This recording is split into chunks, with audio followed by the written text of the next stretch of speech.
We're going to see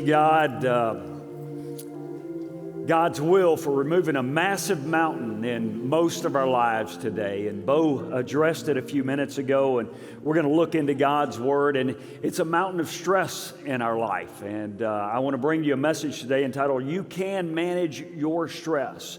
We can learn to live stress-free when it comes to being chronically stressed out. I came across an article a couple of weeks back, and it was from the New York Times. It's on one of the front pages of the New York Times back in September. And here are the headlines. Americans are among the most stressed out people in the world. Hey, give yourselves a hand. Give yourselves a hand. I mean, who wants to be average, right? We want to be among the best. I thought it was interesting as we have put this series together, in case you missed it, if you are new here and new joining us online, we took really the top 15 or 16 concerns of people around us, and we began to deal with those one at a time. And then we began to notice that, those are not just problems for 2020. These were all the problems that Jesus addressed in the Sermon on the Mount. And so we've been going to the Sermon on the Mount and saying, what did Jesus say over 2,000 years ago to deal with a major stressor in our lives, something that keeps us up at night, what we worry about, our finances, our friends, our health, our families. Those are all things. And so that's what we've been doing through this series. And one of the issues we were just stressed out. And I thought it was so perfect as I came across this article. Let me just read you a phrase. Now, again, remember the title of the article is Americans are among the most stressed out people in the world, poll finds. This was from Gallup poll. New York Times was just reporting on a Gallup poll. Here's what they said, all right, in the article. He says, about 45% of Americans surveyed said they felt a lot of stress and worry each and every day, all right? Compared with the global average of only 39%. Meanwhile, the share of Americans who reported feeling a lot of anger was the same as the global average. So, here's what I say. We're above average as Americans in stress. We're only average at being angry. All right? We're just mediocre. We compare with the rest of the world. And the reality of it is, we live in a stressed out society. How many of you, at least at some point this last week, were pretty stressed out about something? Last month, more and more. And we all live in such a space that if we are not careful, we can let our stress manage us instead of us managing our stress. Let me give you a definition. We'll put it up on the screen. Here's a definition of stress, and it was interesting. I began to go a lot of psychological magazines, a lot of different places. There's really no one accepted definition of stress. It's kind of interesting. There were all different definitions of stress. Everybody had their little variation on it. But here, as you looked and combined many of them, here's about what it says. Here would be the best definition of stress: physical, mental, or emotional strain and tension, or the condition or feeling that certain demands on our lives exceed our ability. In other words, when we feel stressed out, is when we feel like something that is demanded of us we can't achieve or we can't do. In other words, maybe the number of tasks or the importance of the task or the size of the task that is ahead of us, we can't handle it. It exceeds our ability to do anything about it. And a lot of times we get stressed out that way. Just everything comes at you at one time. And if we aren't careful, we can become stressed out. But good for us, and we're going to look at this today, Jesus deals and tells us how to deal with stress as we look in His Word. You ever woke up on Monday morning and thought you took a chill pill but realized later it was a placebo? How many of you ever? I seem to always be on that side of the study, all right? I wake up and I'm going, man, I'm going to take a chill pill. This week's going to be different. I know there have been times that I've prayed, man, and had a couple of stressed out weeks at the church or at work and, stuff. And I said, man, this week I'm just going to relax. And then I get into the office and I realize that pill didn't work. You know, it didn't work. And a lot of times that's the way it is in our lives. As you look in that article and a number of others, here's what else I found was interesting about stress. It is about equal among all the generations. Stress is not just for young teenagers. It's not just for those in their middle ages with kids, not those with teenagers, not just for those who are older adults. Here's the percentage. 56% of older Americans felt like they were stressed out at some point in the last week or the last month. Not only 56%, 57% of baby boomers, 61% of Generation Xers, and 59% of millennials. So between 59 and 56 and 61% of every generation feels stressed out about something in life. So stress is not just for a certain category and a certain age group. It's for all of us. It applies to all of us, regardless of where we are in our lives. Now, what's interesting, if you dig below the surface, the things that stress us out differ, right? If you're a young adult and you're single, you're stressed out about finding the right job and maybe potentially the right mate. Then all of a sudden you get the right job and then you get the right mate and you go to have a child and that stresses you out. And then you say, I can't wait for this child to take care of itself, and then they become a teenager and that stresses you out. And then you say, I can't wait for them to get out of the house, and then they go to college. And then the bills start flowing in, and that stresses you out. And about the time you get the pay raise, when they graduate from college, your daughter comes home and says, hey, I'm going to get married. And that stresses you out. And then they go and have kids or do something, and your job's going. So it doesn't matter where we get. And then we become grandparents, and we think, man, I cannot wait to pay my kids back. And you are the best grandparent in the world, and then you go to the doctor, and that stresses you out. See, the reality of it is, what we stress about changes over time. But we all are stressed out over something.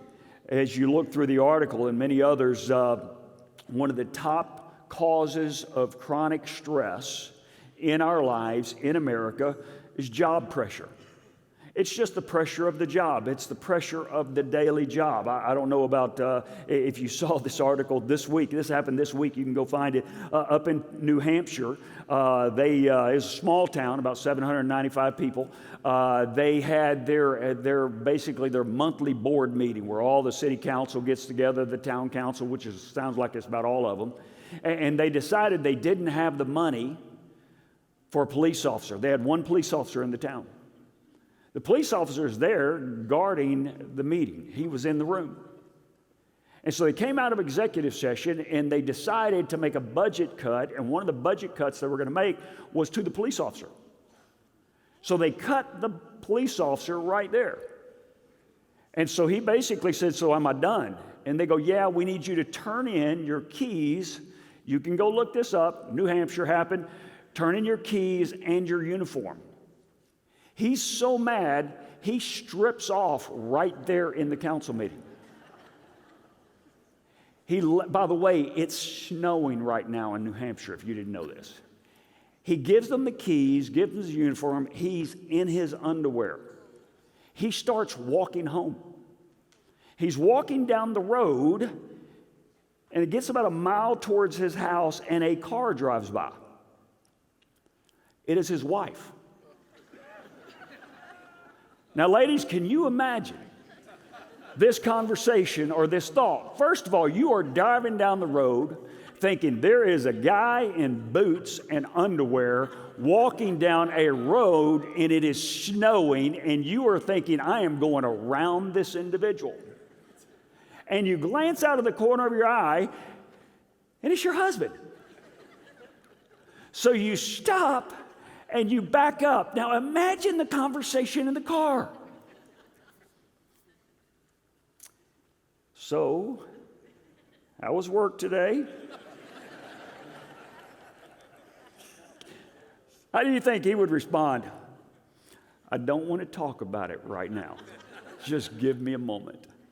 There are job stressors, and that's really our number one stressor that we say is it's our job. You run across a couple of studies. 83% of U.S. workers, American workers, suffer from chronic job-related stress. U.S. businesses, here's another report, lose over $300 billion a year because of workplace stress. Stress causes about 1 million workers in America every day to skip work. They just say, I'm too stressed out to go into the office. That's the guess. Only 43%. Now, if you think of this, 83% of U.S. workers say they're stressed out at the job, but only 43% of U.S. companies and corporations care about stress in the workplace. Do you notice the problem? Is that the employees are stressed out and the employers don't care. So if you're an employer, if you start caring and providing some space and some opportunities for your people to de-stress at work, then you're going to find more productivity. They're going to show up at the office. Remember, 1 million people, 1 million Americans a day will just call in sick and say, I just can't deal with it today. Here's something else. 20% of workers spend at least 5 hours a week. 20% spend at least 5 hours a week in their office just stressing about work. In other words, they feel frozen in fear. That doesn't mean they're working. They say 5 hours or more a week, they are just frozen. Now, that's a problem, right? And that's number one. What is the second thing? And we're going to talk about our work here in a couple of weeks. The second thing Americans stress about, most common, money and finances. That's one of the things we've already covered in this series. The third thing, health or health care. The health of themselves or their family or their aging parents. Health or health care. Here, we're going to talk about health coming up here in a bit. Poor nutrition is another source. Media overload is a significant source of stress. Sleep deprivation. How many of you feel like you always get enough sleep? No, not some of you do. Most of us don't. Good news for you. Another study shows if you will learn to take a mid-afternoon nap, I wouldn't do it in the boss's office, your productivity goes way up. If you just take 15 or 20 minutes just to close your eyes, to relax, to let it go, you'll wake up more refreshed, more creative, with more energy to get the job done. So as we think about all those, there are really a couple of different kinds of stress, but the broad categories are, the first kind of stress is acute stress. This is stress that just happens to you. And by the way, this is not bad. This stress is not bad stress. It's kind of the fight or flight or get the job done, right? It's a presentation. Every Sunday, if you don't notice, I have this acute stress as I prep to speak. Then I speak, and I'm stressed out, and then it goes down, and then there's 11 o'clock service, it goes back up, I speak, and then it goes back down. You know what? There's nothing unhealthy about that. As a matter of fact, we get some of our best work done during seasons and moments of acute stress. The problem is when the acute stress becomes chronic stress. That we just stay in this stressed out state all the time. And our body begins to release hormones that really do more negative effects than positive effect. Our immune system begins to drop. Our adrenaline goes up, it spikes, and then it goes down, and our body then gets desensitized to adrenaline implants and all of these things. And man, we don't understand what's going on in our life, and we just feel worn out. Why? Because our body and our minds and our emotion, our physiology lives at a level that we just can't function well at. And so not all stress is bad. There are times that stress is good. There are times you're getting ready for a presentation or you've got a big project due at the office that, stress is good. Hey, let's get it done and then we can relax. Get it done and we can relax. A lot of times our problem is we don't get it done. We let it linger and we let it lag and we just don't put it in the rearview mirror and it becomes chronic stress. If we go into the Old Testament, back into the Old Testament as we think about it, I want to give you an illustration of what can happen if we let stress overwhelm us and cause us to make bad decisions. If we look back to Numbers chapter 13, and I'll read it here in a second, the children of Israel have left Egypt, all right? The children of Israel have left Egypt. They have made their way across. They're preparing to go into the promised land. Moses calls together 12 spies, and those 12 spies represent each tribe and the children of Israel, each 12 of the 12 tribes. They send these spies in. These spies go in, look at the land, survey the land. Then they come back and report back to Moses and Joshua and all the people. All right? And so notice what happens, and we're going to see, just by looking at this story, a number of things that we do in our own lives that cause massive chronic stress in our lives. So let's pick it up and we'll put it on the screen. You just read along as I read it. It says this. So the spies have gone into the land. They're coming back. They're giving the report to Moses and all the people. It says they gave Moses this account, this report. They came back to give this report. We went into the land which you sent us. This is the land that God showed up at the burning bush with Moses. Said, I'm going to take the children of Israel. I'm going to move them into the promised land. And I'm going to give them a land. It is a land that is flowing with milk and honey. It says, we went into the land that you sent us, and it does in fact flow with milk and honey. And they said, here is some of its fruit. They brought some of it back. He says, but the people who live there, here's the part of the report, are powerful. And the cities are fortified and very large. We have seen the descendants of Anakim there, and they're of the clan of Skywalker. And the Amalekites, and I'll just let that kind of just roll there. The Amalekites live in the Negev, and the Hittites and the Jebusites and the Amorites live in the hill country, and the Canaanites live near the sea and among all of the Jordan. Now let me just stop you right there. Here's what they are saying. What they were facing is very much like what you are facing and I face each and every day when we go into the office. We roll through life. We don't just have one problem. We have multiple problems. How many of you know what I'm talking about? You know, what did James say in James chapter 1? Consider it all joy, brothers, when many trials come your way. Here's what I've noticed about the trials in my life. I don't know about your life. That my trials in my life don't come in single file, well spaced out. They seem to come from all directions at the same time, right? It's like I got no trials, then I got many trials. They don't come spaced out. Hey, let me deal with this one, then I can deal with the next one. That's what they were saying is listen, we don't just have one problem. We've got them everywhere. If you want to go to the sea, we've got some problems over there. If you go to the hill country, they've got some problems there. If you go into the valleys, we've got some problems there. There are problems everywhere. And so notice as they step back, the problems are everywhere. And then Caleb silenced the people. So Caleb is the voice of reason along with Joshua. Caleb silenced the people before Moses and said, we should go ahead and go up, take possession of the land, for we can certainly do it. In other words, if God has taken us out of Egypt, certainly He can bring us to the place that He promised us, the promised land. And he says, we can do it. But the men who had gone up with him said, hey, we can't go and attack those people. They are stronger than we are. And they're spread out among the Israelites, a bad report of all the land that they had explored. And they said, all the people we saw there, listen, were great in size, and we seemed like grasshoppers in our own eyes, and we looked the same to them. They said, listen, they were some big people. They were spread out everywhere.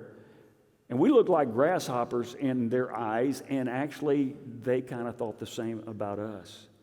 It says, that night all the members of the community raised their voices and wept aloud, and the Israelites grumbled against Moses and Aaron, and the whole assembly said to them, if only we had just died back in Egypt, or better yet, perhaps out in the wilderness we would have just died.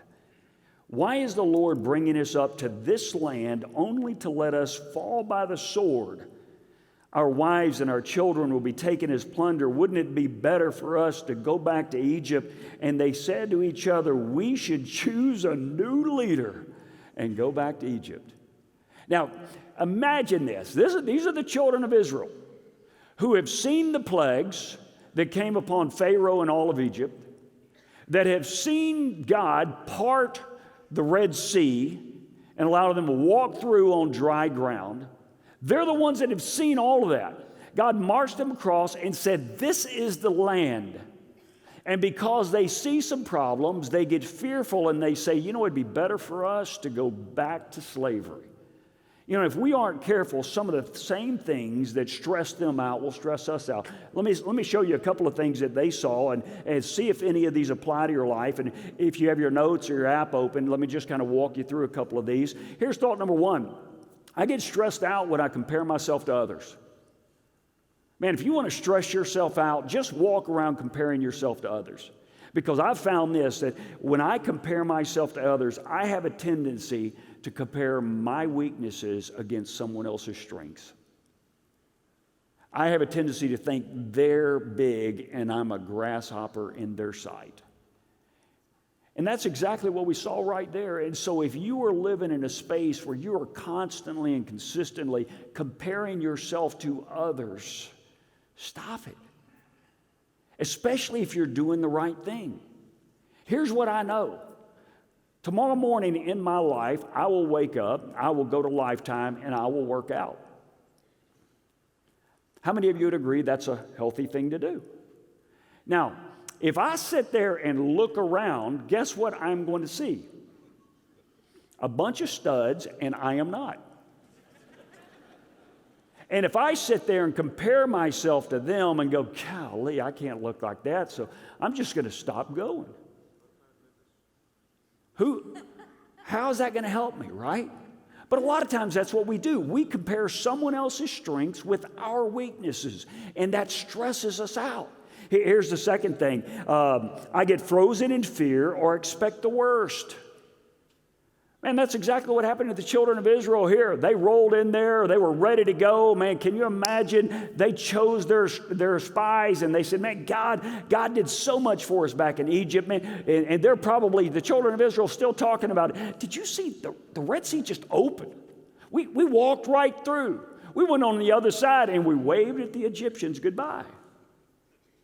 And then we come here and hear this little Jordan River, and the milk and honey is right there, and they're all high-fiving, and they're excited. They choose 12 spies, and guess what happens? The spies come back. They don't even see. They just take their word for it. There are giants in the land. And they get frozen in fear and expect the worst. And sometimes when we get a long list of to-dos or a lot of things we need to do, instead of just clicking off one at a time, we just get frozen in fear, and guess what? The stress builds. The anxiety builds. The worry builds over and over again. Here's a third thing I think that we often do when we stress ourselves out. I listen to the wrong voices, and then I make bad decisions. Well, think about the children of Israel. They listened to the 10 and not the 2. The 2 that were saying, hey, we should go in. Moses was saying go in. God had told them to go in. Everybody told them to go in. They listened to the 10. They listened to the wrong voices. Who are the wrong voices in your life? Who are the wrong voices in your life? And then notice what it says. They made a bad decision. You know the end of the story, right? They ended up saying, no, we're not going in. And they journeyed in the desert for 40 years. How many of you think that's pretty stressful? Because when they turned away, just follow a chapter or two along, and it says they ran out of water. And guess what? 2 more chapters, they ran out of water. Guess what? 2 more chapters, they ran out of water. You want to know why they ran out of water? Because they chose to meander around in the desert. Don't do that in your life, right? It's not rocket science. Man, they listened to the wrong voices. They made a bad decision, and God's consistently saying, the water's in the promised land. The milk is in the promised land. It is all over the place. The fertile ground is in the promised land. But sometimes I have to acknowledge that I've stressed myself out by listening to the wrong voices and making bad decisions. Now, 40 years later, they get to come back to the same decision and they make the right decision 40 years later. So maybe you're in one of those seasons in your desert where you've made a bad decision. Begin to make the right decisions now. So someday you'll come back to a place where God can say, you're ready to go into the promised land again. Here's the next thought. Sometimes we keep ourselves stressed out because we just flat out want life to be easy. And I don't want to discourage you, but let me discourage you. Life's not easy. Folks, life's not easy. How many of you know that? There are hard things in life. Man, there are hard things that come all of our way. Man, we live in a sinful, broken, difficult world. Now, in Revelation 21, God fixes it all up where there'll be no more death or dying or sinning or crying or pain. All of that will go away. But until we get to Revelation 21, life's going to be hard. It's going to deal us hard knocks and hard blows. If you study stress, and I did a lot over the last couple of weeks preparation for this, there are three kinds of areas. There have been a lot of studies done on the idea of performance and stress. And it's interesting. If you get to a state of chronic stress, they call that distress. You might want to write that down. And when you get to a state of distress or chronic stress, your performance, if you look at it on a graph, your performance is very low. Guess when else our performance is very low? When we are at the other end of the stress factor and there's no stress in our life and we've developed a life filled with calm and stress-free living. Guess where our performance is? It's low.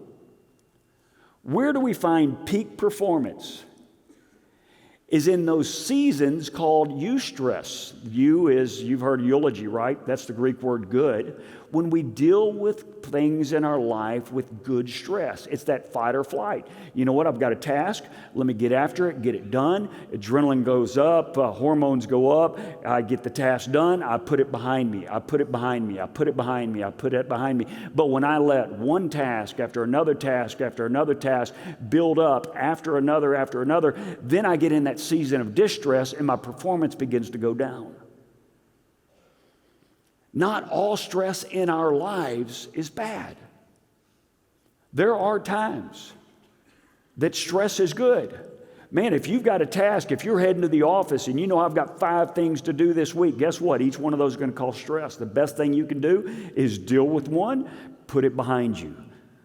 Life's not going to be easy all the time, but God, through Christ, is going to give us some principles here in a second. Here's the last thought. I stress myself out when I forget what God has already done for me in the past. I get stressed out when I forget what God has already done. Man, think about the children of Israel. Man, can you imagine what Moses wanted to say? Are y'all serious? I come in, I lead you out through the Red Sea, right here to the Promised Land, and God has said He's going to give it to us. And you're going to make me follow y'all around the next 40 years. Really? And then Moses says, and for the next 40 years, you're going to blame me. Now that's exciting, right? The best thing we can do when we are looking at a week filled with stress, man, think back, what has God done for you in the past? So now let's jump to the Sermon on the Mount. Matthew chapter 6, Jesus gives us some very clear principles, and we're going to roll through this. I'm just going to read it, and then I'm going to give you a couple of principles that Jesus gives us that will help us all deal with stress this week so we can manage it this week. Here it is, Matthew chapter 6, verse 25. Here's what Jesus said. He says, therefore I tell you this, do not worry. Now, if you want to underline that word worry, we get that English word worry from the German word würgen, which means to choke out. He goes, in other words, don't let life choke you out. Don't let the chronic stress of life choke you out. He says, therefore, do not worry about your life, what you shall eat or what you shall drink, or about your body or what you will wear. Is not your life more than food, and your body more than clothes? He says, look at the birds in the air. They do not sow or reap or store in the barns, and yet your heavenly Father feeds them. Then he asks a question, and by the way, I'm going to pull all of these points out here. Are you not much more valuable than they are to him? Look at verse 27. Can any one of you, by worrying or by being stressed out, add a single hour to your life? And he goes, and why do you worry about your clothes? He goes, see how flowers of the field grow. They do not labor, they do not spin. But yet I tell you, listen to this, that not even Solomon in all of his splendor was dressed like one of these. Says that if that is how God clothes the grass of the field, which is here today and is tomorrow is thrown into the fire, will he not much more clothe you, oh, you people of little faith? We're going to come back to that point. He says, so do not worry, saying, what shall we eat, or what shall we drink, or what shall we wear? For the pagans run after all these things, and your heavenly Father knows that you need them. Look at verse 33. He says, but seek first the kingdom, his kingdom, God's kingdom, and his righteousness, and all of these things will be given to you. Then he says, therefore, do not worry about tomorrow, for tomorrow will worry about itself. Each day has enough trouble of its own. So let me just pull a couple of points out right here. And this is going to help us manage our stress going forward. I want to encourage you to take these notes, write them down, print them out, take them to the office with you. Here's thought number one, all right? Thought number one, admit you're stressed out. Just be honest. Man, be honest that you have taken a placebo the last week or month or whatever, and you are totally stressed out. Let me give you a quick thought. Here's what Jesus says. Therefore, I tell you, do not worry about your life. If you look in the original language, here's what Jesus said. Jesus says, stop worrying. If you have your note sheet, you can actually write that. That is the better translation for the phrase that Jesus said. He says, I know you're doing it. Stop it. Everybody just say, stop it. Jesus wasn't saying, hey, as you get through life, don't worry. Jesus was saying, I know you're worrying. What does that mean? Jesus is sitting down. He's teaching the people. He's looking at them. He can see it in their face. You ever been to one of those spaces or places where you've just looked into someone's eyes and you know something's wrong? How many of you know what I'm talking about? Guys, we have to get better at that, right? Man, my wife is much better than I am at looking in my eyes and saying, how was your day? Maybe it's the underwear. Hey, it was okay. No, how was your day? I'll lie about other things. You know, the reality of it is we need to just stop, right? I love this idea. Stress happens when we forget that God is in charge. Stress happens. We'll put that on the screen. Stress happens when we forget that God's got it all under control. When God is in charge. So start, if you want to get rid of stress in your life, by admitting that you're stressed. Here's number 2. You ready? Remember how valuable you are. Well, wouldn't the children of Israel have been better off if they had just remembered how valuable they were to God? I mean, think about it. God, they are sitting here saying no to the promised land, and God is saying, go in, go in, go in. And they're going, man, but they're strong and they're big and we're like grasshoppers, and they are not. And God's saying, go in. And God has to be just sitting there going, I loved you enough to bring you out of slavery, to march you through the Red Sea, to bring you to this space because I want to take you to the best place for you in your life. Remember how valuable you are. What did Jesus say in Matthew chapter 6, verse 26? Notice what he says, he just asked the question, aren't you much more valuable than the birds and the grass and the lilies in the field? I ran across this acrostic that says, here's an acrostic for stress, someone trying to repair every situation solo. When we get stressed out, it's because we are trying to repair everything in our lives by ourselves. I've got to fix it. That we don't enlist others' help. We don't share our burden with other people. Some of the greatest seasons in my life is when I'm carrying a massive burden and finally I just share it with Gina. I go, here's what's going on, honey. And whether she can fix it or not, It's just good to know someone else cares, or I call a buddy, or I talk to someone else on the staff, say, hey, here's what's going on in my mind. Help me sort through this. But we always have to remember how valuable we are. Here's number 3. You ready? Whatever you do what you can and then accept your limitations. Do what you can and accept your limitations. We can only do so much. Everybody say so much. Every one of us has a limitation. Now, some people's limitations are lower than others. Some people's limitations are in different places, in different spaces than others. The reality of it, we all have our limits. So my job is to do what I can and then accept my limitations. I don't know if this will discourage you or encourage you. I shared this number a couple of years ago, and I don't remember what the number was, but I have limitations. If you pull up my Gmail, I have over 9,500 unread emails.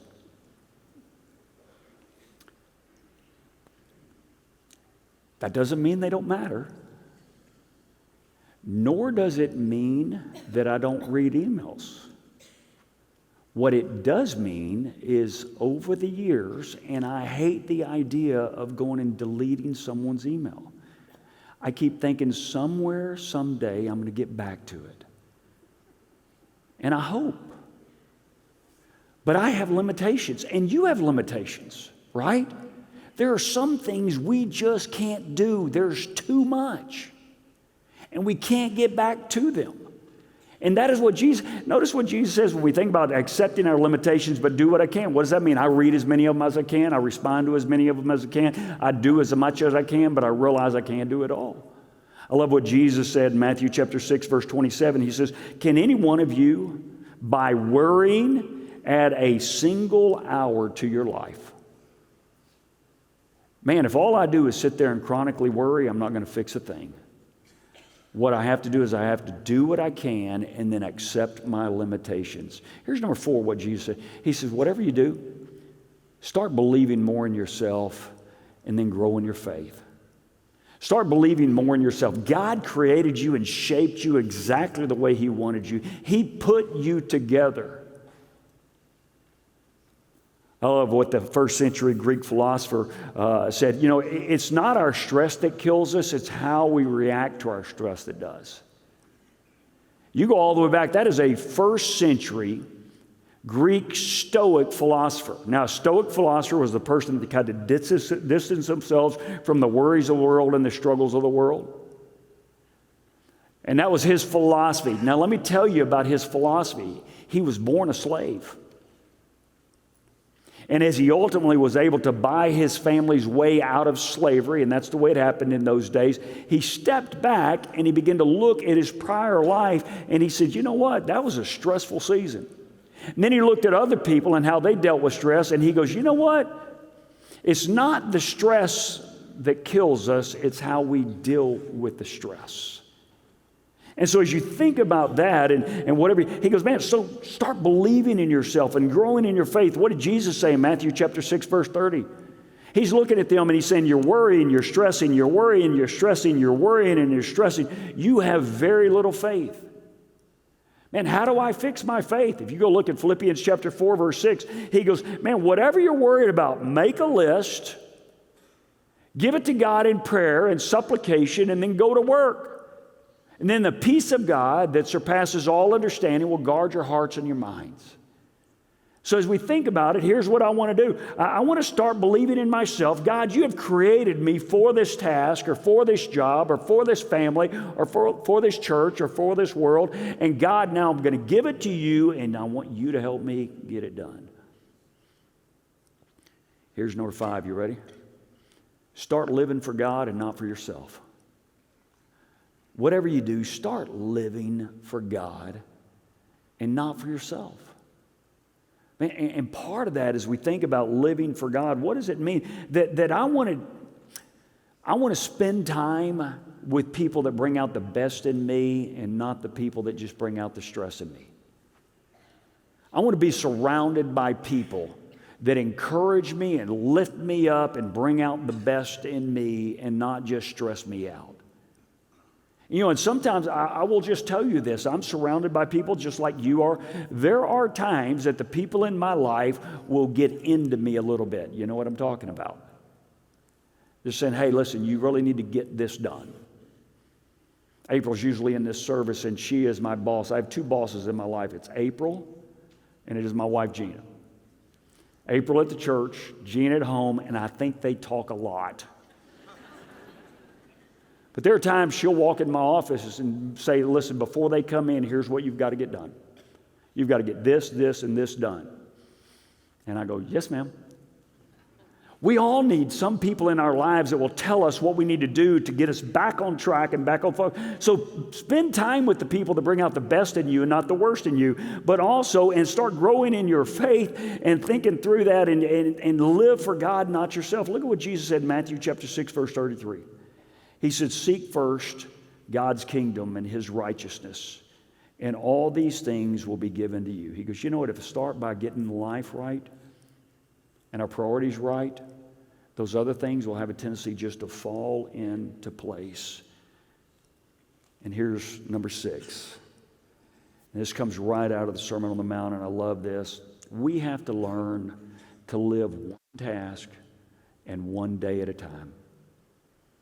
One task and one day at a time. You've heard the statement, inch by inch, life's a cinch. But by the yard, it's pretty hard. What does that mean? Just do one thing.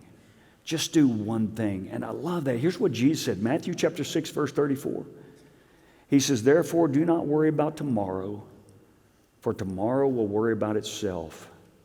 Each day has enough trouble or stress of its own. So as we close this thought out, you've already done the first best task and thing you could do today. You're with God's people who bring out the best in you and not the stress in you.